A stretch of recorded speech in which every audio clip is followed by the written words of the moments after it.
As the clock ticks ahead of the planned nationwide protests over the current economic hardship in the country, anxiety and apprehension seem to be growing among millions of Nigerians over the likely turn of events following the already tense situation Nigeria is facing, as some Nigerians have called on the need to tread with caution and consult more, given that the present administration is not folding its hands in resolving economic doldrums. Correspondent Gabriel Odia, who files in this report, takes a look at the Nigerian state and Ms. call for the nationwide protest. The report. While the stark realities of the obvious hardship on Nigerians smacks of anger given inflation, the high cost of food items and other commodities in the market, and the widening inequality and scarce resources among others, dispute government measures to address the economic situation. Amidst call for nationwide protest, some student bodies say the call for protests may not be the answer to the economic hardship, but calls for more consultation and dialogue, as there is a likelihood that the protest may be hijacked. I want to state categorically that we are not aware, and the union is not planning any protest in any form, any day, concerning the economic situation of the country.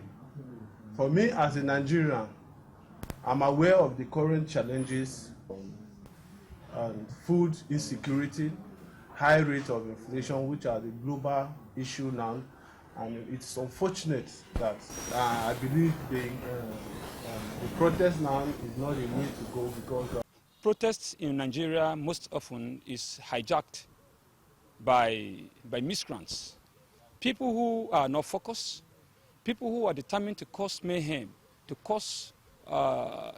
add to our injury, will hijack this for their sinister motive. And so I will advise that we look for another platform to discussing how to end this untold hardship faced by Nigerians. While they agreed on the overwhelming economic hardship on Nigerians, they called on President Tinubu to look at other ways of intervention to ameliorate the situation or revert to era of subsidy, since the removal has been the burn of hardship. The country is tense and the economic hardship, the cost of living is so high. If people start to vent their anger on the country, it will not help even the leaders and the followers. So government have to come up with policies that will reduce this. And if we trace all these issues, they all boil down to the removal of subsidy on petrol. You know, the president has been trying in so many ways by giving palliative, but the palliative seems not to be yielding result. So government can also think, if the policy is not working, is to bring back the subsidy. The government should look for ways to cushioning this hardship.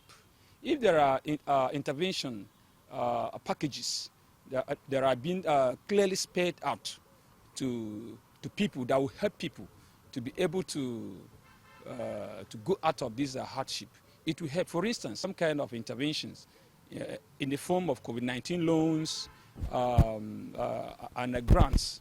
I tell you, the federal government have our BVNs. They, however, called on stakeholders, politicians, not to stock the polity with unguarded statements, since the nation is grappling with insecurity and other challenges.